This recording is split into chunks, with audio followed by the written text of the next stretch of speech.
This is the Delhi station of All India Radio. Please stand by for our next broadcast. You will now listen to the recording of today's proceedings during the question hour in the Rajya Sabha. ये आकाशवाणी है.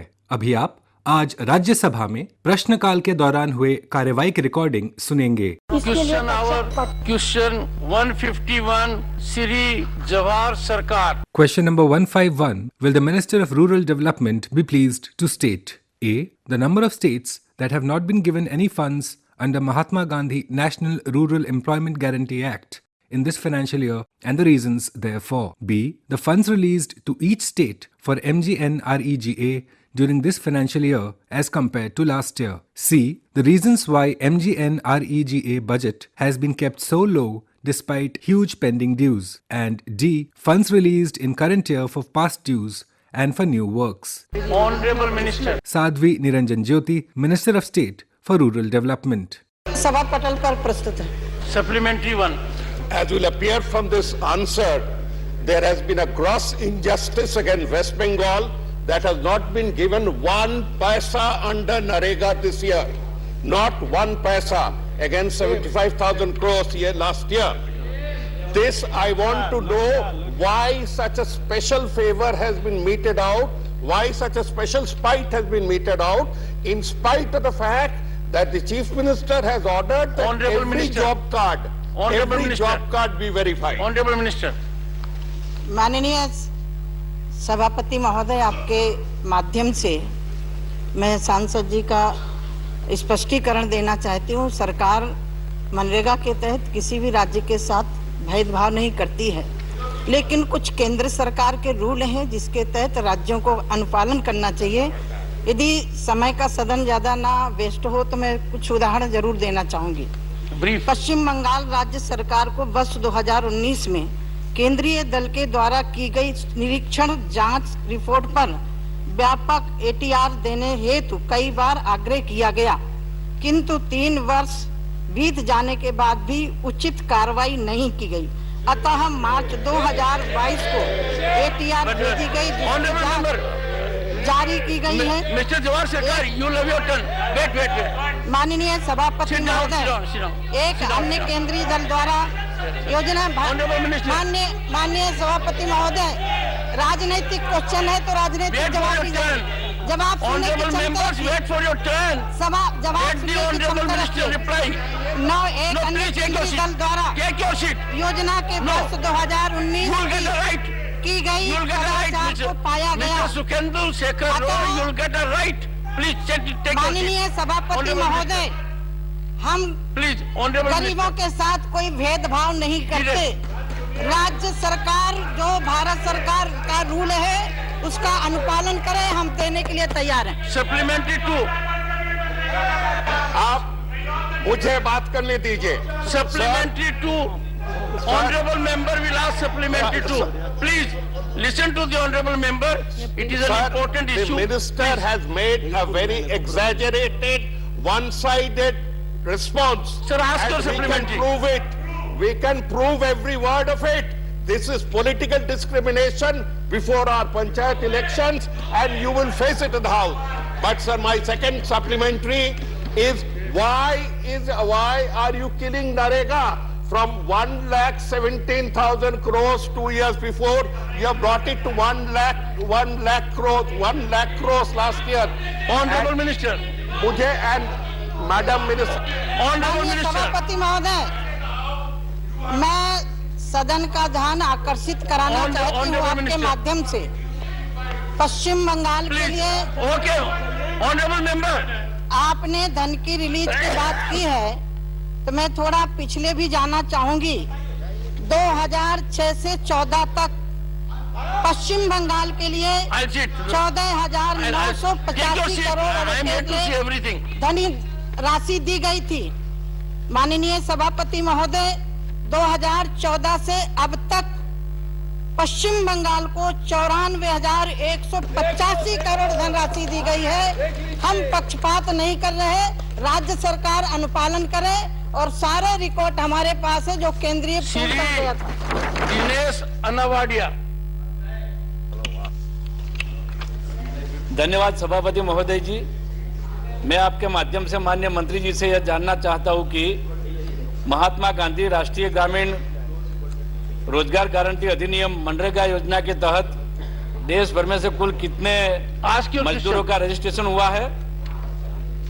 देश भर में से कितने मजदूरों का registration हुआ है और उसमें गुजरात का राज्यवार गुजरात में है, जिलावार ब्यौरा दीजिए। Honourable minister.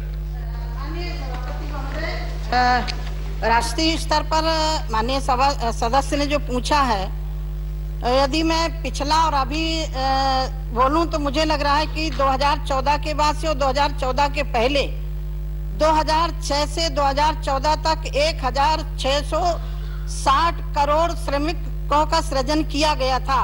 उसके अलावा माननीय प्रधानमंत्री जी के शपथ लेने के बाद 2014 से अभी तक यानी मैं ये कह सकती हूँ कि हम लोगों ने बहुत बढ़ोतरी की है, और जिसमें देश के अंदर निधि जारी करने का 2006 से 14 तक 2,13,220 करोड़ थी, जबकि 2014 से अब तक 5,79,583 करोड़ रुपए दिए गए हैं। श्री राम जी।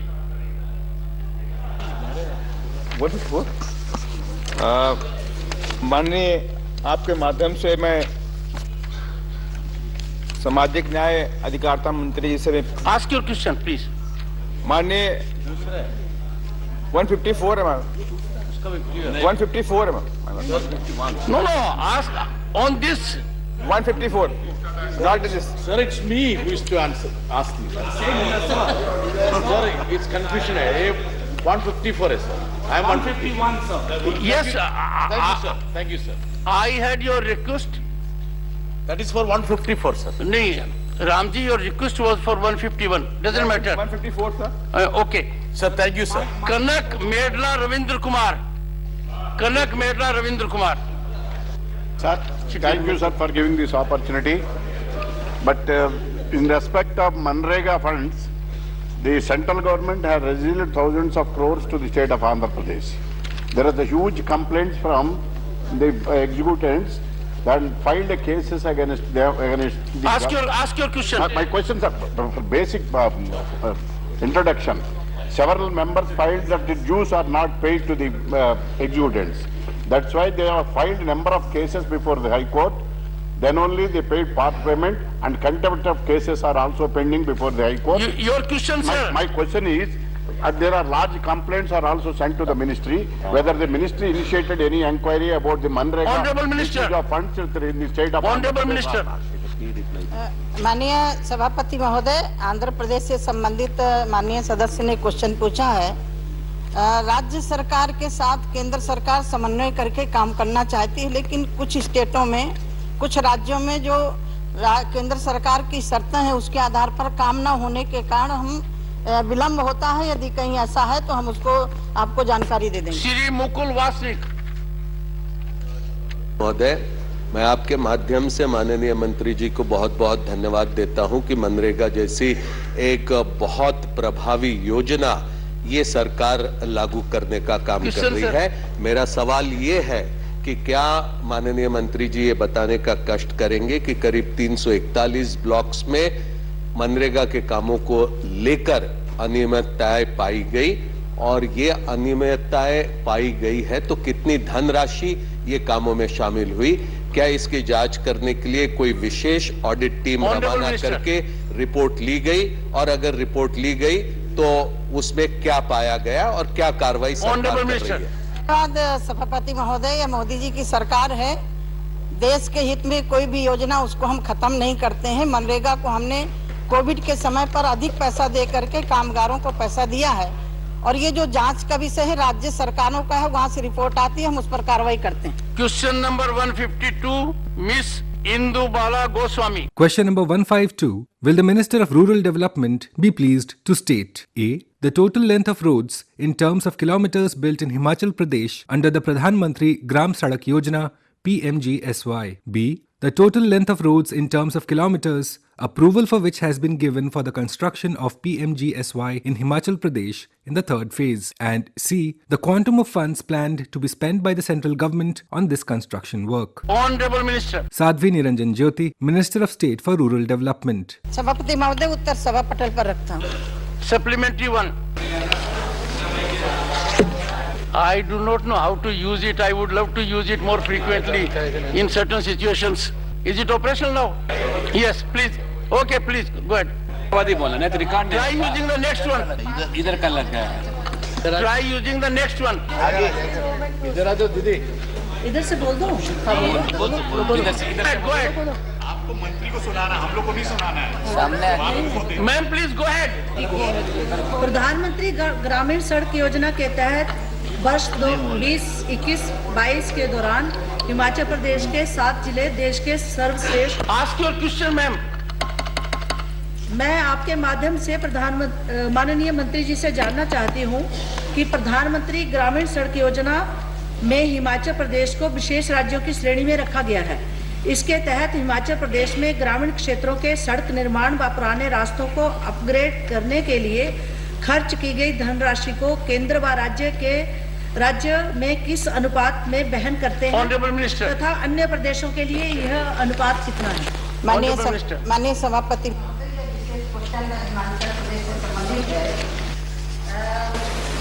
हिमाचल प्रदेश में वन में 20,603 किलोमीटर की लंबाई सड़कों की लंबाई थी, उसको पूरा किया गया है, जिसमें कुल व्यय 6,290 करोड़ हुआ है। 2 में 1,291 किलोमीटर, जिसमें लंबाई है 1,155 किलोमीटर, कुल व्यय 755 करोड़ हुआ है। 3 में महोदय, आपके माध्यम से माननीय सदस्य को बताना चाहती हूँ, जो अभी सड़कें चल रही हैं उसमें 3,155 किलोमीटर, जिसमें कुल लंबाई 440 किलोमीटर है और कुल पूर्ण शून्य अभी इसमें काम चल रहा है। Supplementary second. आपके माध्यम से माननीय मंत्री जी से मेरा प्रश्न है कि सड़क निर्माण पर नजर रखने के लिए प्रधानमंत्री ग्रामीण सड़क योजना के तीसरे चरण में सड़कों पर काम करने वाले ठेकेदारों को सभी वाहनों पर जीपीएस लगाना आवश्यक शर्त होगी क्या? Honorable Minister. माननीय अध्यक्ष महोदय, आपके माध्यम से मैं बताना चाहती हूँ, प्रधानमंत्री सड़क योजना के लिए मैं पहली बात तो स्वर्गीय अटल बिहारी वाजपेयी जी प्रधानमंत्री जी को अभिनंदन करती हूँ, जिनके द्वारा ये गांव को जोड़ने के लिए सड़कें लाई गई थी। और आज बताते हुए मुझे खुशी हो रही है, जो गांव सड़कों से वंचित थे उनको जोड़ा गया है। जीपीएस के माध्यम से उनकी मॉनिटरिंग होती है, राज्य सरकार भी करती है, और जहां कहीं कमी पाई जाती है उस पर कार्रवाई की जाती है। श्री प्रफुल्ल पटेल। माननीय सभापति महोदय, प्रधानमंत्री ग्राम सड़क योजना एक अच्छी योजना है। प्रधानमंत्री अटल बिहारी वाजपेयी जी के समय से शुरू हुई थी, उसके पश्चात यूपीए की सरकार और आज तक प्रधानमंत्री ग्राम सड़क योजना पहला चरण, दूसरा चरण और थर्ड फेज में ये जारी है। जो सड़कें 15 साल 20 साल पहले जो बनी थी प्रधानमंत्री ग्राम सड़क योजना के प्रथम चरण में, वो काफी अब जर्जर हालत में है, खराब हालत में है, और अब उनका अपग्रेडेशन करने की अब आवश्यकता हो पड़ी है। तो अब प्रधानमंत्री ग्राम सड़क योजना 3 में जो बन रहे हैं वो तो खुशी की बात है, अच्छी बात है, लेकिन जो सड़कें पहले बन चुकी और अब उद्ध्वस्त हो चुकी है, उनके नूतनीकरण, नवीनीकरण के लिए हम लोग कोई प्रावधान कर रहे हैं क्या नहीं, ये माननीय मंत्री महोदय से जानना चाहता हूं। सभापति महोदय, प्रधानमंत्री सड़क योजना 5 साल तक के लिए जो ठेकेदार बनाता है उसकी गारंटी होती है, उसके बाद फिर राज्यों का रखरखाव की राज्यों की जिम्मेदारी होती है। बात कर रहा हूं मैं, अभी की बात नहीं कर रहा हूं। आपका कहना उचित है। Amar Patnaik. Thank you, Chairman, sir. Sir, in the PMGSY... Your question, sir. Yeah. Question is, will the Ministry of Rural Development consider to relax the norm to sanction for providing connectivity to habitations 100 and above for 18 IAP districts and 250 and above in 12 non-IAP districts in Orissa, since the tribal dominated districts cover more than 40% of the total population of the state. Honorable This is a Minister. relaxation being asked. Honorable Minister. माननीय सभापति महोदय, मैदानी क्षेत्र में 500 के लगभग और पहाड़ी क्षेत्रों में 100 के लगभग और गृह मंत्रालय की तरफ से जहां वामपंथी एरिया है, गृह मंत्रालय की तरफ से संस्तुति मिलती है, तो वहां भी हम लोग 100 से कम में भी हम सड़कों का निर्माण करते हैं। Shri KRN Rajesh Kumar. Honorable Deputy Chairman, sir, the Honorable Rural Development Minister wrote one letter to me. In this letter said that PMGSY is closed from 30 September 2022. Many rural development connecting to hills are still pending. Is the ministry considering the extending the PMGSY scheme for another 3 years?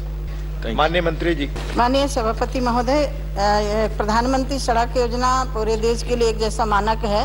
यदि सदस्य की तरफ से कोई लिखित में मिलेगा तो हम उनको जवाब जरूर देंगे। क्वेश्चन नंबर 153, माननीय श्री संजय राउत जी। Question number 153. Will the Minister of Home Affairs be pleased to state A. Whether the existing functional battalions of the National Disaster Response Force NDRF are sufficient to meet unexpected calamity in the country, and if so, the details thereof. B. Whether less amount is being spent on equipment used in disaster relief and upgradation of the existing purchased equipment, and if so, the details thereof. And C. Whether government has taken steps for proper coordination between the NDRF and State Disaster Response Force SDRF in states, and if so, the details thereof and its outcome thereof. माननीय मंत्री जी। Shri Nityanand Rai, Minister of State for Home Affairs. First supplementary, Honorable K.R. Suresh Reddy. Thank you, Deputy Chairman, sir. The reply from the government clearly states that disaster management is a state subject and Government of India comes in only with logistic and financial support. So my question to the Honorable Minister is, the beautiful and harmonious city of Hyderabad had been ravaged with severe floods in 2019-20. Last 2 years back, sir. So the reply what we got in August of this year is that not a single rupee has been paid to the city of Hyderabad in Telangana. So my question is, whenever a disaster of such nature happens in a big city like Hyderabad, which never witnessed earlier, why haven't the government come forward to help the state government in its relief operations?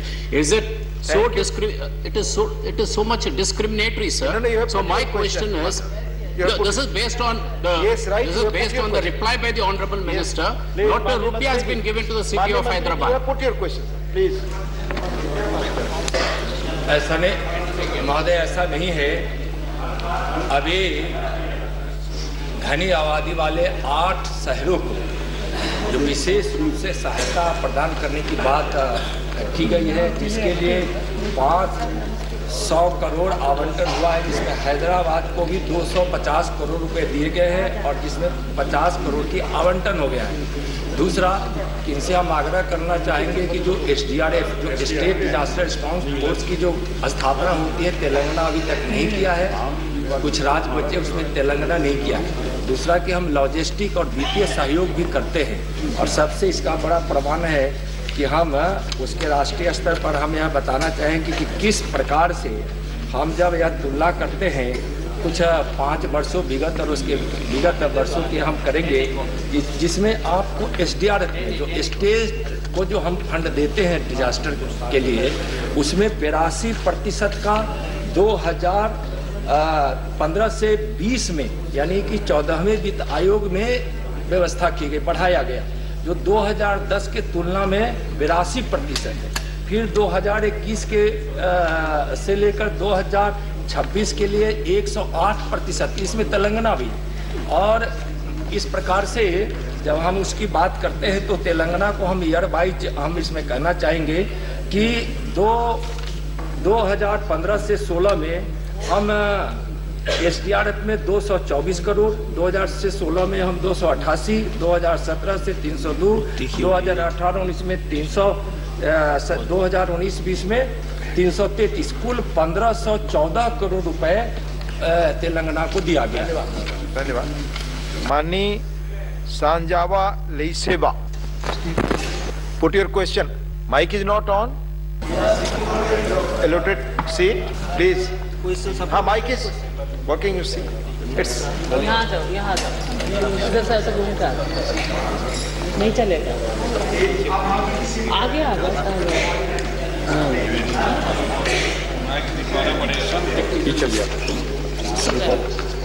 Sir, my supplementary question is, sir, northeastern regions or states are natural calamity prone zone. Sir, so it would be kind enough if the ministry could take up some more effective steps.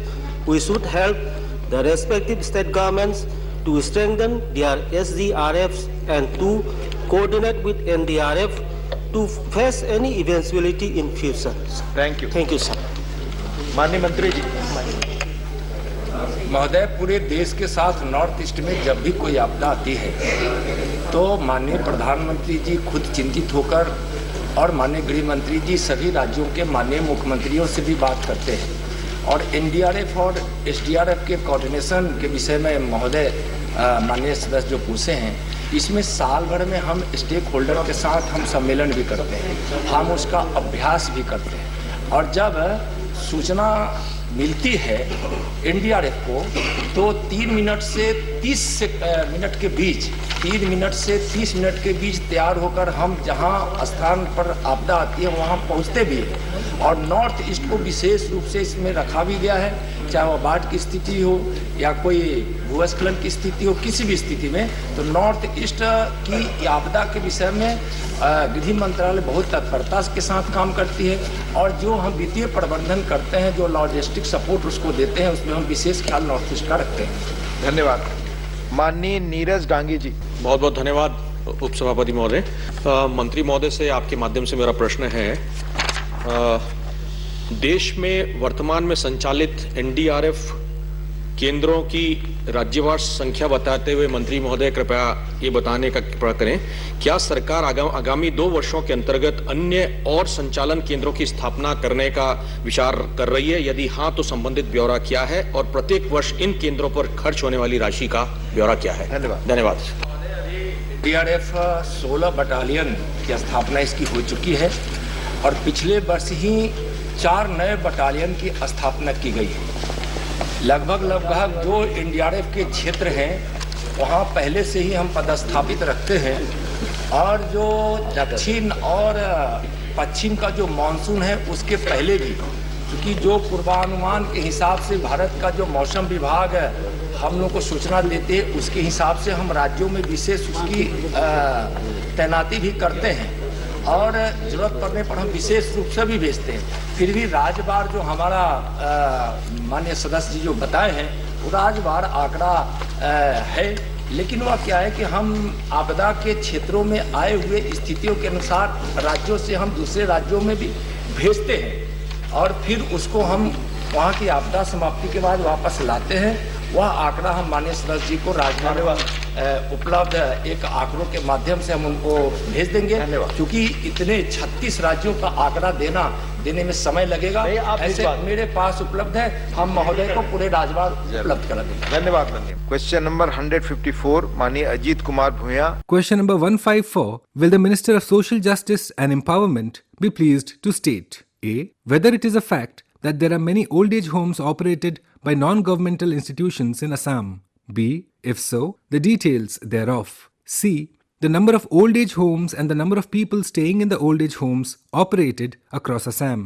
D. The steps taken by the government to increase the working efficiency of these old age homes in view of present social scenario in which numbers of destitute old age people is increasing. And E. The details of funds released by the government to these institutions in the last 2 years and the details of funds pending for release. माननीय मंत्री Shri Ramdas Athavale, Minister of State for Social Justice and Empowerment. पहला supplementary माननीय Ajit Kumar. I'd like to ask the Honorable Minister, my question is very specific, very pointed.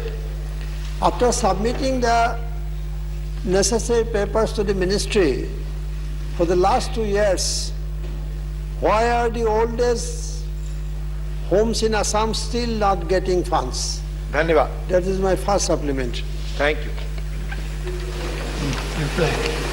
माननीय मंत्री जी.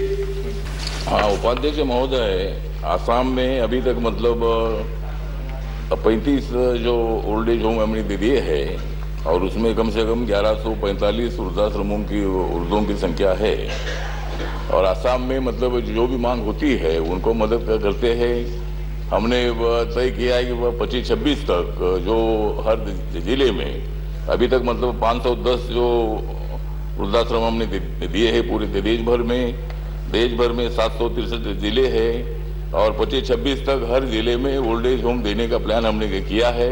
वैसा budget हमारे पास है और आसाम के लिए भी हम ज्यादा ध्यान देंगे. जो प्रस्ताव पेंडिंग है उसके बारे में जरूर नियम के मुताबिक विचार किया जाएगा. धन्यवाद. सेकंड सप्लीमेंट्री माननीय जी. The answer of my question, sir. Anyway, whether any recommendations for old age been given to the central government by the Assam government in the last 2 years? If given, what actions has been taken by the central government for funding for old age home in Assam? Thank you. माननीय मंत्री जी.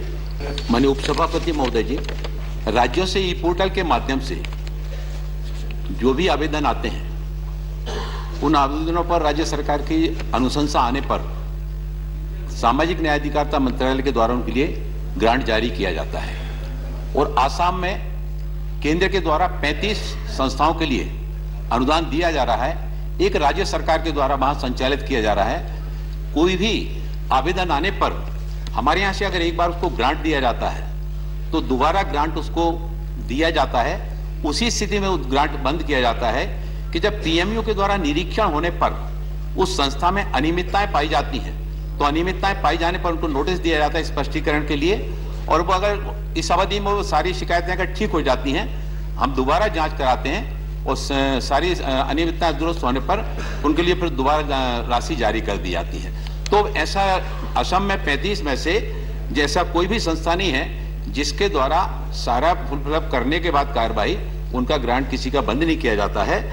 इसमें 12 हमारे PMO के द्वारा निरीक्षण किया गया था 12 संस्थाओं का, वरिष्ठ नागरिक गृहों का.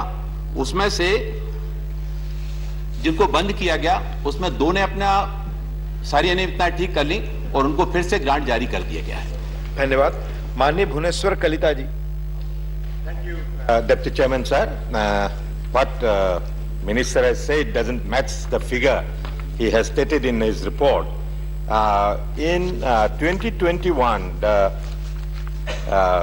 grant was 948.62 lakhs, and in 2021 it is reduced to 696.15 lakhs. So it doesn't match. That minister is saying that it is the funds released are increasing. It's not that. Even some of the old age homes, we get a number of complaints. Will the ministry ask the state government to do the performance audit and credibility report from these organizations, these NGOs? Thank you. माननीय मंत्री जी. माननीय उपसभापति महोदय जी, जो माननीय सदस्य के द्वारा कहा गया आंकड़ों के संबंध में मैं आपके द्वारा माननीय सदस्य को अवगत कराना चाहता हूं कि कोविड की वजह से बहुत सारे ओल्ड एज होम या तो बंद हो गए थे या उनकी संख्या कम हो गई थी वहां पर रहने वाले वरिष्ठ जनों की, और उसके कारण से संस्थाओं के द्वारा क्लेम कम किया गया. उसी कारण से ये संख्या कम हुई है. धन्यवाद. माननीय Javed Ali Khan ji. Question old age home by NGO in Assam. तो आपका क्वेश्चन आसाम से रिलेटेड? नहीं सर, पूरी डिटेल दी है पूरे भारतवर्ष की. Please please. जवाब में मंत्री जी ने पूरे भारतवर्ष का आंकड़ा दिया है सर. ये क्वेश्चन यहाँ लिखा हुआ है जो मैं आपको पढ़ रहा हूँ. सर मेरा ओल्ड एज होम से ही रिलेटेड है. इन आसाम. प्लीज, अगर आसाम पे है तो आप पूछें. नहीं, आसाम नहीं, ओल्ड एज होम से है मेरा. हाँ, आसाम बिल्कुल. आसाम से नहीं है. नहीं तो पूरा आंकड़ा दिया है. श्री राम जी, माननीय राम जी, आसाम से रिलेटेड क्वेश्चन आपका? आसाम से नहीं मेरा. Please. Thank you. Please. No. Now question number 155, doctor Ashok Kumar Mittal. Question number 155. Will the Minister of Education be pleased to state A. The number of students graduated from each field as provided and approved by the University Grants Commission (UGC). B. The cumulative spending of all educational institutions in the country for research and development and spending on each field respectively. C. The details of spending of both government and private institutions in educational research. And D. Whether government plans to promote spending and quality of research and development in the country in the context of higher education. माननीय मंत्री जी, Shri Dharmendra Pradhan, Minister of Education. सदन के पटल पे रखा गया है। First supplementary. हम सबके महान गुरु महाराज श्री गुरु नानक देव जी के आशीर्वाद से कल ही गुरु नगरी अमृतसर में स्थित गुरु नानक देव यूनिवर्सिटी को भारत सरकार के अदारे नैक ने 3.85 आउट ऑफ 4 यानी के मोर देन 96% अंक देकर भारत की सर्वश्रेष्ठ यूनिवर्सिटी, स्टेट यूनिवर्सिटी और सेंट्रल यूनिवर्सिटी में घोषित किया है। मैं इसके लिए सबसे पहले पंजाब की जनता को सवालिया पंजाब के मुख्यमंत्री को, यूनिवर्सिटी के वाइस चांसलर और सवाल पूछे सर आ गया जी प्लीज को बधाई देते हुए सदन से निवेदन करूंगा कि वो भी मेरे साथ इसमें शामिल हो, क्योंकि ये यूनिवर्सिटी गुरु नानक देव महाराज जी के नाम से स्थापित है। प्लीज। अब मेरा मंत्री जी से प्रश्न है, क्या वे ऐसी हाई रैंक यूनिवर्सिटी को कोई स्पेशल पैकेज देने जा रहे हैं या रिसर्च बेस्ड कोई इंसेंटिव स्कीम देने जा रहे हैं? धन्यवाद। माननीय मंत्री। उपाध्यक्ष महोदय, आदरणीय सदस्य ने उच्च शिक्षण संस्थान में रिसर्च ग्रांट के बारे में मूल प्रश्न पूछा था। उनको एक संपूर्ण विवरण दिया गया है। अभी उन्होंने स्पेसिफिक पूछा है, जो रिसर्च ग्रांट दिया जाता है भारत सरकार की द्वारा चलने वाले उच्च शिक्षण संस्थान, राज्य सरकारों के द्वारा चलने वाले गुणात्मक उच्च शिक्षण संस्थान, सभी को भारत सरकार 2000 अगर हम 18-19 तक की एक आंकड़ा आपके सामने रखे तो समूचा 1,23,847 करोड़ अनुदान देती है। उन्होंने अभी एक स्पेसिफिक पूछा, क्या नैक मान्यता के बाद ग्रांट दिया जाता है क्या?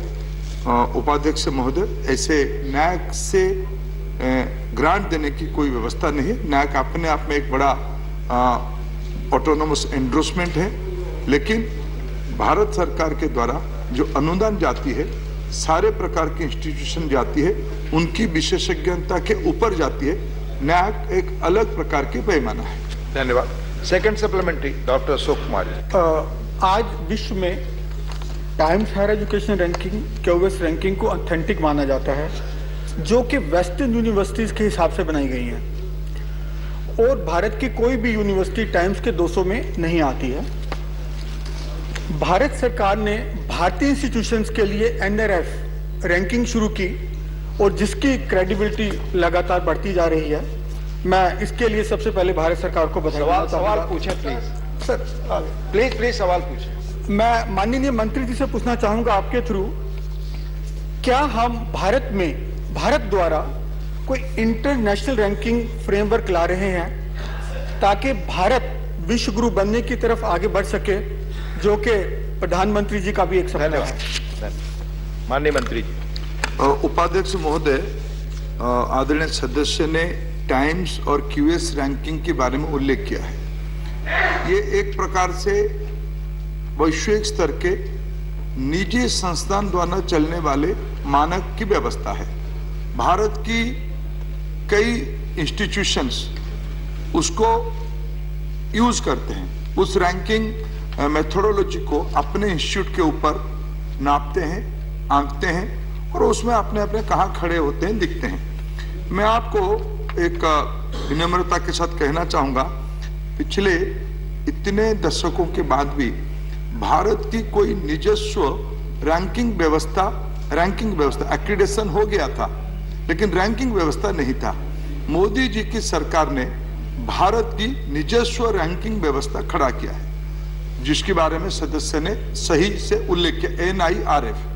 आज भारत में लगभग 1100 यूनिवर्सिटी और यूनिवर्सिटी स्तर की इंस्टीट्यूशन है।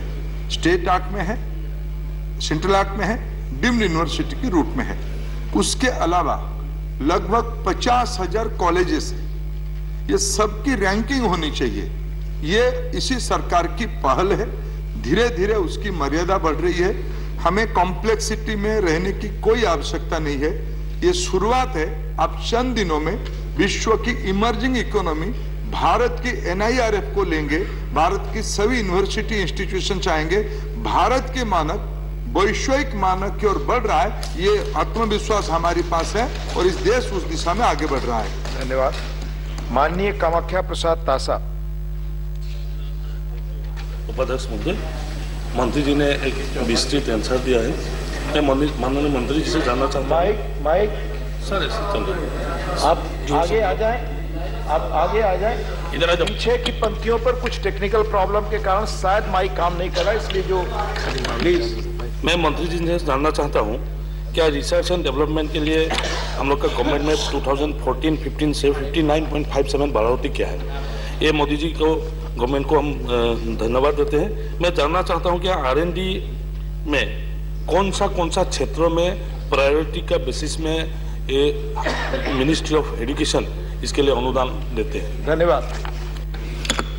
उपाध्यक्ष महोदय, माननीय सदस्य ने शिक्षा विभाग के द्वारा क्या R&D स्पेंडिंग बढ़ी है क्या, ये बात सही है। 14-15 में हम लोगों की R&D स्पेंडिंग उच्च शिक्षा विभाग की ओर से 5,512.83 करोड़ रुपीस होती थी, जिसकी लगभग 60% ग्रोथ होके आज 8,797.808 करोड़ है। क्या ये पर्याप्त है क्या? माननीय उपसभापति जी, मैं विनम्रता से कहता हूं शायद ये पर्याप्त नहीं है। इसीलिए राष्ट्रीय शिक्षा नीति में ये उच्च शिक्षा का स्पेंडिंग है, लेकिन भारत की व्यवस्था में सिर्फ उच्च शिक्षा R&D पे खर्चा नहीं करता है। साइंस एंड टेक्नोलॉजी करता है, बायोटेक्नोलॉजी करता है, एटॉमिक एनर्जी करता है, आर्थ साइंस करता है, डिपार्टमेंट ऑफ टेलीकम्युनिकेशन करता है, अन्य इंफ्रास्ट्रक्चर मिनिस्ट्री भी अपने अपने सेक्टर की R&D के लिए स्पेंडिंग करते, जिसकी समूचा आपने विवरण दिया कि लगभग 1,23,000 करोड़ रुपया होती है। लेकिन भारत की जो एस्पिरेशन है, क्या उस दिशा में यह पर्याप्त है क्या? सर नहीं है। इसीलिए राष्ट्रीय शिक्षा नीति में NRF की कल्पना किया गया है, नेशनल रिसर्च फाउंडेशन की कल्पना किया गया है, जिसमें एक कॉन्सेंसस बनाई जा रही है वैज्ञानिक रिसर्च, सामाजिक क्षेत्र की रिसर्च और एडवांस एरिया की। भारत की जो आवश्यकता है, एक एस्पिरेशनल सोसाइटी के नाते भारत में धीरे धीरे उद्यमिता बढ़ रही है, स्टार्टअप्स की नई रचना बन रही है, यूनिकॉर्न इस दिनों में खूब तेजी से बढ़ा है। उस दिशा से एकेडेमिया, इंडस्ट्री और पॉलिसी मेकिंग की एक कॉम्प्रिहेंसिव स्ट्रैटेजी हम बना ही रहे हैं। NRF उस दिशा में कदम है। इसको आने वाले दिनों में सबकी प्रयास है, राज्य सरकार अपना खर्चा करे, इंडस्ट्री को हम पॉलिसी एनाबल करें, वो भी खर्चा कर पाए। ये सब मिला के भारत की आवश्यकता जो है और वैश्विक आवश्यकता में हमारी मैन पावर जहां काम करने जा पाएगी, उस दिशा में R&D की स्पेंडिंग बढ़ाया जाएगा। धन्यवाद। माननीय doctor L Hanumanthaiah. Doctor L Hanumanthaiah not present. माननीय ए रहीम। Thank you, sir. Thank you for this opportunity. Sir, in 1964, the National Education Commission, popularly known as Kothari Commission, was set up. The commission submitted their report in 1966. That means 56 years ago, sir. The report recommends that spending on education should be at least 6% of the GDP. Please 6% GDP. My question is that. Yes. My question is that what is the current spending on education? What is the current spending of education as percentage of GDP? And why even today we cannot match the target set in 1966? Thank you. Thank you. Yes, sir.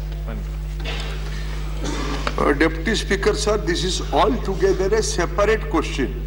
This primary question is for R&D spending.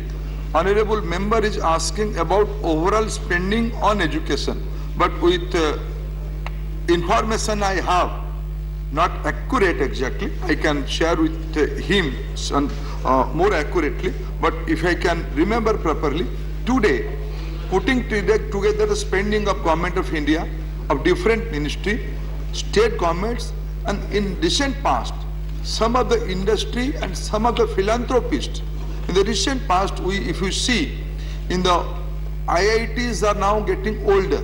The alumni are now wealth creator. They are so many multi-billionaires are there. They have now started spending in the education sector, putting together. If you are asking the question, you must have this much of decency to get my answer.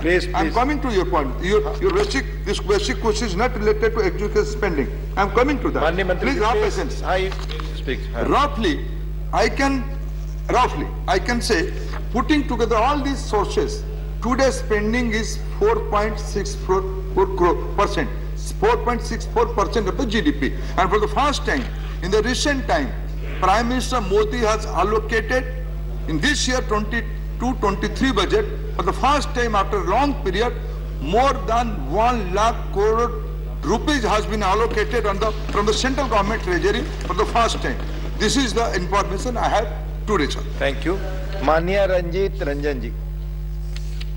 सभापति जी, मेरा आपके माध्यम से मंत्री जी से कोई प्रश्न है कि वैसे तो हमारा देश शिक्षा के मामले में विश्वविद्यालय में तीसरे नंबर पर है पूरे विश्व में, लेकिन आज भी बहुत सारे महाविद्यालय ऐसे हैं जहाँ पे बुनियादी सुविधाओं की ही बहुत ज्यादा जरूरत है। तो मैं चाहती हूँ कि वैसे जो छोटे जिलों के, जो गरीब प्रदेशों के विश्वविद्यालय है, उन संस्थाओं में प्रयोगशालाओं को नया स्वरूप देने की दिशा में सरकार द्वारा उठाए गए कदमों की कोई जानकारी दी, आपने कोई प्लान किया है? और वहाँ की बुनियादी सुविधाएं, एक तरफ हम विकास और लाभ की बात करते हैं, लेकिन वहाँ पे बुनियादी सुविधाएं ही नहीं है, क्या उस पर कोई पुख्ता प्लान सरकार कर रही है? धन्यवाद।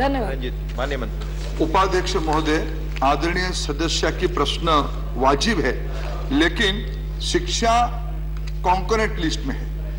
राज्य के द्वारा चलने वाले उच्च शिक्षण संस्थान हो या स्कूल शिक्षा की व्यवस्था हो, इसकी प्राइमरी स्पेंडिंग राज्य सरकार की है। भारत सरकार उच्च शिक्षा में, अगर कॉलेज के बारे में कहे, उच्च शिक्षा में राज्य सरकार को मदद करने के लिए रूसा जैसे स्कीम में मदद करती है। ये बात सही है। आज जो 50,000 कॉलेज देश में है, जो ज्यादातर जिला स्तर पे है, सब डिस्ट्रिक्ट स्तर पे है और उसके नीचे की इकाई के स्तर पे है, उसकी जो इंफ्रास्ट्रक्चर की आवश्यकता है वो नहीं हुई है। लेकिन प्राइमरीली राज्य की समझ और राज्य की बजट के आधार पे होता है। मैं बहुत आभारी रहूंगा अगर मैं जानता हूं उनकी राजनीतिक ऊंचाई को, अगर वो ऊंचाई को यूज करके उनकी राज्य जहां से आती है उस सरकार, आज दुख के साथ में कहूं, बिहार की spending on higher education is one of the minimal of the country. अगर मैं उनके साथ रहूंगा, अगर नहीं सेम की बात नहीं है, अगर हाँ ये कलेक्टिव विषय है, अगर आदरणीय सदस्य भारत सरकार से जो अपेक्षा रखेगी उसको हम पूरा करेंगे, लेकिन प्राइमरीली राज्य सरकार बिहार अगर उसमें जिम्मेदारी लेगी, हम उनके साथ रहेंगे। वो थोड़ा वहीं भी परस्यू करे तो अच्छी रहेगी। धन्यवाद। क्वेश्चन नंबर 156, माननीय इमरान प्रताप गढ़ी जी। Question number 156. Will the Minister of Home Affairs be pleased to state A. The numbers of prisoners in the country who have not been released from the jails even after completing their sentence, and B. The state-wise details thereof. माननीय मंत्री जी। Shri Ajay Kumar, Minister of State for Home Affairs. पहला supplementary. सभापति महोदय, मैं एक बहुत गंभीर बात मैं आपका ध्यान भी चाहूंगा। मैंने एक बहुत महत्वपूर्ण प्रश्न पूछा है। प्रश्न है कि देश में ऐसे कितने कैदी हैं जिन्हें उनकी सजा पूरी होने के बाद भी जेल से रिहा नहीं किया गया, और इसके जवाब में माननीय मंत्री जी जो सभा पटल पे जवाब रख रहे हैं, ये निहायत ही गैर जिम्मेदाराना है। मैं नहीं, ये उच्च सदन है सर, अगर हम जवाब मांग रहे हैं तो कम से कम हमें ब्यौरा तो मिले, बिल्कुल टरकाने वाला जवाब मिलेगा तो हम क्या प्रश्न उसी आधार पे पूछे, उसके आधार पे पूछे। अब मेरा इस पे सप्लीमेंट्री में पूछ रहा हूं, हालांकि जवाब भी बिल्कुल टरकाने वाला है, कि एनसीआरबी के आंकड़ों के अनुसार भारत में 80% कैदी अंडर ट्रायल हैं, विश्व में 6वें नंबर पर, और इसमें भी प्रमुख रूप से दलित, आदिवासी और मुस्लिम कैदी हैं। अब जब सुप्रीम कोर्ट ने कहा है कि बेल नॉट जेल, ऐसे में सरकार अंडर ट्रायल कैदियों की संख्या जेलों से कम करने के लिए कौन सा उपाय कर रही है? धन्यवाद। धन्यवाद। माननीय उपसभापति जी, पहली बात तो मैं माननीय सदस्य को आपके माध्यम से ये कह देना चाहता हूँ कि इस तरह की भाषा जब वो उच्च सदन कहते हैं तो पहले बोलने से पहले उनको जानकारी इकट्ठी कर लेनी चाहिए। भारत के संविधान की अनुसूची 7 में सूची 2 पर साफ साफ दर्ज है कि ये प्रदेश सरकारों का मामला है। जेल और जेल में बंदी जो रहते हैं उसके प्रशासन और प्रबंधन की जिम्मेदारी प्रदेश सरकार की होती है, केंद्र सरकार उसमें केवल सहयोग करती है। आपने जो प्रश्न पूछा है जिसमें कहा है कि 80% कैदी जेल में है, ये सही बात है। 77-78% कैदी जेल में है जो अंडर ट्रायल है, लेकिन आपको यह भी मालूम होना चाहिए कि हमारे संविधान में न्यायालय की व्यवस्था बिल्कुल स्वतंत्र है और अंडर ट्रायल कैदियों के विषय में निर्णय लेने का अधिकार केवल न्यायालयों को होता है। Second supplementary. माननीय उपसभापति महोदय, माननीय मंत्री जी ने जो जवाब दिया है वो बहुत ही अहंकार भरा जवाब है। जो काम है प्रक्रिया है मैडम, प्लीज चले दीजिए। इस प्रश्न के उत्तर में जो जवाब दिया गया है वो आप एक बार सुन लें महोदय। मैं आप उसमें जो इन्होंने जवाब है उसमें कहा गया है कि एनसीआरबी आंकड़ा प्रस्तुत कर रहा है। सुनेंगे प्लीज प्लीज। आपको पता होना चाहिए, अगर जवाब से संतुष्ट है जो माननीय सदस्य रहते हैं तो उसकी एक प्रक्रिया अलग से पूछने की, इस पर आप सेकंड सप्लीमेंट्री पूछ रहे हैं। ठीक है सर, हम सेकंड सप्लीमेंट्री पूछ लेते हैं। धन्यवाद। सेकंड सप्लीमेंट्री यह है कि 26 नवंबर को संविधान दिवस पर महामहिम राष्ट्रपति जी ने सवाल उठाया था कि देश अगर विकास की तरफ जा रहा है तो ज्यादा जेलें बनाने की जरूरत क्यों आन पड़ी। 2019 का जो आंकड़ा है एनसीआरबी का, नया आंकड़ा गृह मंत्रालय ने उपलब्ध नहीं कराया, 1031 कैदी हैं जो सजा पूरी कर चुके हैं लेकिन जुर्माने की रकम ना अदा कर पाने की वजह से जेलों के अंदर हैं। यह 2019 का आंकड़ा है महोदय। बहुत गंभीर आपने सवाल, बहुत गंभीर प्रश्न है। माननीय मंत्री जी ने कहा कि it's a matter of state, तो मैं माननीय मंत्री जी से पूछना चाहता हूं कि भारत की एक बेटी, गर्भवती महिला बिल्किस का गैंग रेप और उसके परिवार के 7 लोगों की जघन्य हत्या, उनके कैदियों को रिहाई, क्या यह मैटर ऑफ स्टेट है कि गृह मंत्रालय भी इस पर कभी इस पर ध्यान देगा या नहीं देगा? It's only matter of state. It's only matter of state. आप बैठिए। माननीय मंत्री जी, आप बोले। माननीय सभापति जी, अभी मैं यही कह रहा हूं कि सदस्य ने प्रश्न के उत्तर को ठीक ढंग से पढ़ा नहीं। उसमें यह लिखा है कि एनसीआरबी जो स्टैटिस्टिक्स इकट्ठा करती है जेल के संबंध में, उसमें जेलों की संख्या, जेलों में कैदी, जेलों में पुरुष महिला कैदी, ऐसी विशिष्ट श्रेणी कि कौन से कैदी सजा पूरी करने के बाद भी छोड़े नहीं गए, इसके कोई विशिष्ट आंकड़े एनसीआरबी कलेक्ट नहीं करता है। यही उसमें कहा गया है। दूसरी चीज ये साफ है, आप पता कर लीजिएगा।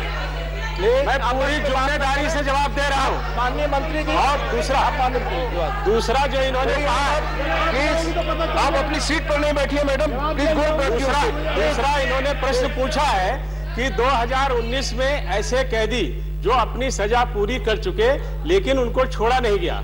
मैं आपको कहना चाहता हूं कि गृह मंत्रालय की ये जिम्मेदारी है कि वो एडवाइजरी जारी करता है। हमने जेल प्रिजन 2016 जारी किया है, जिसके माध्यम से कैदी जो सजा पूरी कर चुके हैं उनको रिहा करने की ऐसी सारी सुविधाएं हैं। उसके अलावा हम ई प्रिजन के माध्यम से हमने 100 करोड़ रुपए की लागत से जेलों में ई सिस्टम डेवलप किया है, जिसमें कैदी कब आया, कब गया, कब उसकी सजा पूरी हुई, ये सारा करके प्रदेशों की एक व्यवस्था होती है जिसके माध्यम से उसको पूरा करते हैं। और इसलिए जो भी लोग हैं उसमें हमने एक नई, अभी हमारे प्रधानमंत्री जी के नेतृत्व में हमने 15 अगस्त 2022, 26 जनवरी 2023 और 15 अगस्त 2023 के लिए एक विशेष योजना बनाई है, जिसमें ऐसे कैदी जो जुर्माना अदा न कर पाने के कारण जेल में हैं, उनको प्रदेश सरकारों को कहा गया है कि वो जेल से रिहा किए जाएं। और ये प्रश्न माननीय उपसभापति जी, चूंकि जेल में जो कैदी सजा पूरी कर चुके हैं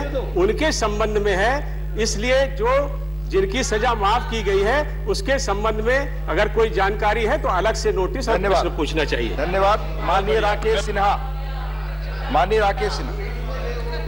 सवाल आप। उपसभापति महोदय, प्रधानमंत्री मोदी जी के आने के बाद से थर्ड जेंडर के स्वाभिमान को और सम्मान को स्थापित किया गया है। मैं आपके माध्यम से मंत्री जी से जानना चाहता हूं कि जेलों में थर्ड जेंडर के लिए क्या अलग वार्ड की व्यवस्था है? यदि नहीं है तो क्या सरकार इस बात को सुनिश्चित करेगी कि थर्ड जेंडर के लिए अलग वार्ड बनाया जाए? धन्यवाद। Good question. देखिए, जैसे मैंने कहा, विशिष्ट श्रेणी के कैदियों या बंदियों के विषय में एनसीआरबी कोई आंकड़ा नहीं रखता है, लेकिन महिलाओं के लिए जहां कुछ जेलें हैं और जहां जिन जेलों में महिला जेल नहीं है वहां पर जेलों के अंदर महिलाओं के लिए वार्ड भी बने हैं, और ऐसे कैदी जो विशेष परिस्थिति के होते हैं उनको विशेष परिस्थितियों में ही रखा जाता है, और उसके लिए सारी व्यवस्थाएं प्रदेश सरकार करती है, जिसमें हम एडवाइजरी और संज्ञान देते हैं। माननीय जावेद अली खान पेश, माननीय जावेद अली खान, माननीय जावेद अली खान। माननीय उपसभापति जी, प्लीज माननीय मंत्री जी ने जो अभी कहा कि सीख लेना चाहिए, प्रश्न के ग्राह्यता की कुछ शर्तें हैं। जब प्रश्न ग्रहण किया जाता है तो उसका उत्तर भी देना चाहिए। सवाल प्लीज आपस में बात ना करें। माननीय अब मैं ये पूछ रहा हूं, आप पूछे। मैं ये पूछ रहा हूं कि बहुत से कैदी ऐसे हैं जिनको जितनी सजा होनी चाहिए उससे भी ज्यादा समय उनका जेलों में कट गया है और वो जेल के अंदर ही हैं। आए दिन ऐसे मामले प्रकाश में आते हैं, उनकी संख्या बता सकते हैं क्या? धन्यवाद। अभी तो जवाब दिया। अभी मैंने माननीय उपसभापति जी इसका जवाब भी दिया था। मैं आपके माध्यम से सदस्य को यह अवगत कराना चाहता हूं, ऐसे कैदी जो अपनी सजा पूरी कर चुके हैं लेकिन वो जेल में हैं, उनके 3-4 कारण होते हैं। पहला कारण ये होता है कि वो सजा जो पूरी कर चुके हैं उसके अलावा किसी दूसरे मामले में उनको सजा हो। दूसरा ये होता है कि उनकी सजा उस मामले में पूरी हो चुकी है लेकिन कोई अंडर ट्रायल मामला हो जिसमें उनको बेल नहीं मिली होती है। तीसरा ये होते हैं जो विदेशों के कैदी होते हैं, उनके विदेशों से जो आने वाले कागज पत्र होते हैं उनकी पूर्ति नहीं हो पाई है। और चौथे वो होते हैं जो जुर्माना अपना अदा नहीं कर पाए हैं। इन सब में हमने एडवाइजरी भी जारी की है कि जुर्माना माफ करने के लिए अभी हमारी जो मैंने योजना का जिक्र किया, माननीय प्रधानमंत्री जी ने, माननीय गृह मंत्री जी ने 15 अगस्त, 26 जनवरी और 15 अगस्त को जो योजना दी है उसके माध्यम से हम लोगों ने ये प्रयास किया है कि ऐसे कैदियों को उनका जुर्माना माफ करके रिहा किया जाए। लेकिन वो जैसे मैंने कहा कि राज्य सरकार का विषय है, राज्य सरकार समिति बनाती है, समिति बना करके उसका सर्वे करती है, सर्वे के बाद उसको माफ करके अनुच्छेद 61 के माध्यम से राज्यपाल को भेजती है और राज्यपाल उस पर धन्यवाद। धन्यवाद। माननीय राघव चड्ढा, माननीय राघव चड्ढा प्लीज, माननीय राघव चड्ढा। शुक्रिया डेप्यूटी चेयरमैन सर। सर मेरा बड़ा छोटा और सीधा सवाल है, मैं चाहूंगा इसका सीधा जवाब आए। सर 2019 जी पूछ रहे हैं आपके दल से, प्लीज बैठें प्लीज। हाँ सर 2019 में श्री गुरु नानक देव जी के 550वें प्रकाश पर्व पे माननीय प्रधानमंत्री जी ने वादा किया था और एक बहुत बड़ा ऐलान किया था कि जितने भी बंदी सिंह हैं सिख समाज के कैदी, उनकी जब जेल टर्म यानी कि कैद के सारा समय बीत जाएगा, वो कैद पूरी कर लेंगे तो उन्हें रिहा किया जाएगा। ये 2019 में किया था और गुरुपुरब के बहुत बड़े दिन, बड़े शुभ दिन किया था। मेरा आपके माध्यम से माननीय मंत्री जी से ये सवाल है कि अभी तक क्यों माननीय प्रधानमंत्री जी के उस इतने बड़े ऐलान को लागू किया गया? क्यों माननीय मंत्री जी का विभाग प्रधानमंत्री जी के इस बयान को लागू करके उन्हें रिहा कर रहा है? धन्यवाद। देखिए माननीय उपसभापति जी, मैंने जैसे कहा, बीच में मैंने विशिष्ट श्रेणी कहा था, ट्रांसजेंडर के लिए मैंने शब्द उपयोग किया था, वो शायद उनको क्लियर करने के लिए आपके माध्यम से 1 मिनट में मैं ये, हम लोगों ने राज्यों को इसके लिए एडवाइजरी भेजी है। तब तक हम अलग से विशिष्ट श्रेणी के बंदियों की व्यवस्था करते हैं। अगर उनके कोई प्रस्ताव आएंगे तो हम उसको निश्चित रूप से करेंगे। मैंने जैसे कहा शुरुआत में कि ये राज्यों का विषय है और कैदियों को रिहा करने के संबंध में हम एडवाइजरी जारी करते हैं। ई प्रिजन के माध्यम से हम उनको मार्गदर्शन करते हैं और ऐसी सारी चीजें जो नवीनतम होती हैं और आधुनिक होती हैं उनको हम लोग करने का प्रयास करते हैं। जैसे एक अभी विशेष योजना में हमने कहा है कि हमने जैसे जिक्र किया कि अभी 15 अगस्त 2022 को हमने रिहा किया, 26 जनवरी, और उसके ऐसे ही एक विशेष श्रेणी का जब होता है तो उसमें राज्य से प्रस्ताव आने होते हैं। राज्य सरकारों को इस विषय में प्रस्ताव लिखा गया है। जो मामले उनके यहाँ हैं उन पर वो प्रस्ताव भेजेंगे। जिनके प्रस्ताव आ गए हैं उन पर हम विचार कर रहे हैं और जो लोग दूसरे प्रस्ताव भेजेंगे उन पर विचार करके इस पर निर्णय किया जाएगा। धन्यवाद। क्वेश्चन नंबर 157, माननीय Vijay Pal Singh Tomar. Question number 157. Will the Minister of Skill Development and Entrepreneurship be pleased to state A. The number of skill development centers in various states, including Uttar Pradesh, under the Pradhan Mantri Kaushal Vikas Yojana PMKVY district-wise, and B. Whether government has formulated any scheme to provide employment to the youth getting training from the said training centers, and if so, the details thereof. माननीय मंत्री जी, Shri Rajiv Chandrasekhar, Minister of State for Skill Development and Entrepreneurship. Skill development centre statement is laid in the table of house. First supplementary. माननीय सभापति महोदय, रोजगार सबसे अधिक agriculture sector से आता है। मैं माननीय मंत्री जी से जानना चाहता हूं कि इस कौशल विकास योजना के अंतर्गत जो प्रशिक्षण केंद्र खुले हैं, एग्रो बेस्ड कितने हैं इसमें? सर, माननीय सांसद ने पूछा है, ये है कि एम्प्लॉयमेंट के बारे में पूछा है और मैं एग्रो बेस के बारे में भी डिटेल दे दूंगा। लेकिन ये आपके थ्रू मैं हाउस में रखना चाहता हूं कि ये जो एम्प्लॉयमेंट का जो हम एम्प्लॉयबिलिटी और एम्प्लॉयबल स्किल्स देते हैं, इसका सबसे बड़ा गारंटर है कि हम जो 5000 से ज़्यादा स्किलिंग प्रोग्राम हमने तय किए हैं वो सेक्टर स्किल काउंसिल से के साथ मिलकर तय किए हैं। और सेक्टर स्किल काउंसिल में एग्रीकल्चरल सेक्टर स्किल काउंसिल का भी एक सेक्टर स्किल काउंसिल होता है। और सर, हम रोजगार मेला भी करते हैं, अप्रेंटिसशिप मेला भी करते हैं और एक तरह से एक असीम पोर्टल भी है जहां पर एम्प्लॉयर्स और एम्प्लॉई जो स्किल्ड ट्रेनीज हैं उनको एक साथ मिलाकर डिजिटल एक जॉब एक्सचेंज जैसे होता है। सर, मेरे पास एग्जैक्ट डिटेल्स नहीं है कि ये जो 4000 से ज़्यादा ट्रेनिंग सेंटर्स हैं उसमें कितने एग्रो बेस्ड हैं। मैं वो डिटेल्स माननीय सांसद को भेज दूंगा सर। Second supplement. माननीय सभापति महोदय, मैं माननीय मंत्री जी से दूसरा प्रश्न जानना चाहूँगा कि जो रोजगार मेले लगते हैं, लिखा है इसमें काफ़ी संख्या में लगे हैं, इनमें कितने लोगों को प्राइवेट सेक्टर में, कितनों को सरकारी रोजगार प्राप्त हुआ? धन्यवाद। सर, मेरे पास आंकड़े तो हैं सर, लेकिन वो कंबाइंड आंकड़े हैं और वो प्राइवेट सेक्टर और सरकार के स्प्लिट आंकड़े नहीं है, मैं भेज दूंगा। लेकिन sir, all India job fairs हमने ऑर्गेनाइज किए हैं 1576, जिसमें 6 लाख के करीब कैंडिडेट रजिस्टर हुए थे सर जॉब मेले में और 2.54 लाख जॉब्स क्रिएट हुए थे। और उत्तर प्रदेश में स्पेसिफिकली सर 203 जॉब रोजगार मेले ऑर्गेनाइज हुए थे सर और 1.17 लाख कैंडिडेट्स रजिस्टर किए गए थे और 52,000 स्टूडेंट और ट्रेनीज को जॉब क्रिएट हुए थे। इसका मैं प्राइवेट सेक्टर और पब्लिक सेक्टर का स्प्लिट देकर मैं लिखित रूप में भेज दूंगा सर। धन्यवाद। माननीय Kartikeya Sharma ji. Thank you deputy chairman sir. मेरा सवाल माननीय मंत्री जी से है कि प्रधानमंत्री कौशल विकास योजना एक बहुत ही महत्वपूर्ण योजना है जिसका मुख्य उद्देश्य रोजगार देना है।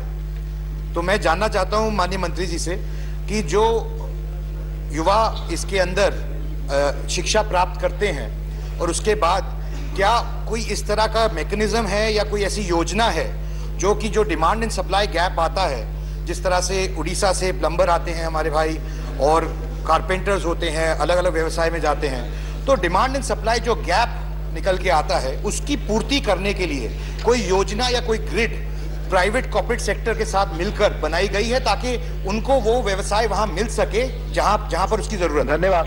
Basically skill gap I will answer this in English sir. I want to be very clear and for the benefit of the house say that जो भी हम स्किलिंग प्रोग्राम्स हम करते हैं ये डिमांड ड्रिवन स्किलिंग प्रोग्राम्स हैं। Demand driven का मतलब यह है कि हम इंडस्ट्री के साथ बैठकर उनके सेक्टर स्किल काउंसिल्स के साथ मिलकर हम प्रोग्राम तय करते हैं कि कौन से स्किल्स क्या ट्रेनिंग दिया जाए। So the biggest guarantor, the best guarantor of employable skills is that these skill programs have been designed with industry as a partner. So that is number one. In addition to that, as I said, sir, to the previous question, we are ensuring there are Rozgar Melas, there are apprenticeship Melas, and they are also, we are creating digital platforms, जहाँ पर employer और employee मिलकर ये discovery कर सकें कि किसके पास skill क्या है और किसके पास employment opportunities क्या है. तो मूल रूप से ये मैं कहना चाहता हूँ कि employable skills हम create करते हैं और इसके लिए हर district में हमने district skill development plan through the district skill committee create किए हैं ताकि हर डिस्ट्रिक्ट में उनका एक unique district skill development plan बने और वहां पे यूनिक डिस्ट्रिक्ट स्किलिंग का एक प्रोग्राम बने. धन्यवाद. माननीय वीर रंजन विश्वास. Sir, as per the answer given in part B, the ministry to provide employment to those trained under PMVKY, it seems, is dependent on Rozgar Melas and incentivization of placements. But other than that, I want to know, does it, and also the minister couldn't give the figures right now in this house to this question, as how many have been placed. So I would like to know, does it have any specific plan to formulate any specific scheme to provide employment to them under this scheme? Thank you, sir. Thank you. I didn't hear the last part. If you can just repeat that. Since doctor Sandeep Pathak please. Sir, उन्होंने मेरा दूसरा प्रश्न नहीं सुना sir. मैं उसको repeat it now. Repeat. I'm repeating it. What is that? Since the number of people who got employment, you couldn't give the figures right now. I would like to know. We don't know the success of the plan. So I would like to know, do you have any specific plan to formulate any scheme to provide employment to these people? Yes. Thank you. That is essentially part B of the question, and the question has been answered. And the answer of the question, and I will repeat it for the benefit of the members, sir, is that in the PMKVY program, we have short-term training programs and we have what is called recognition of prior learning, which is an upskilling program where we do not track job placement. But in the short-term training program, of the 70 lakh odd students that have been trained, 25 lakh placed. Question hour is over. Honorable members, House stands adjourned till 2 p.m. अभी आप आज राज्यसभा में प्रश्नकाल के दौरान हुए कार्यवाही की रिकॉर्डिंग सुन रहे थे. You were listening to the recording of today's proceedings during the question hour in the Rajya Sabha. This broadcast came to you from the Delhi station of All India Radio.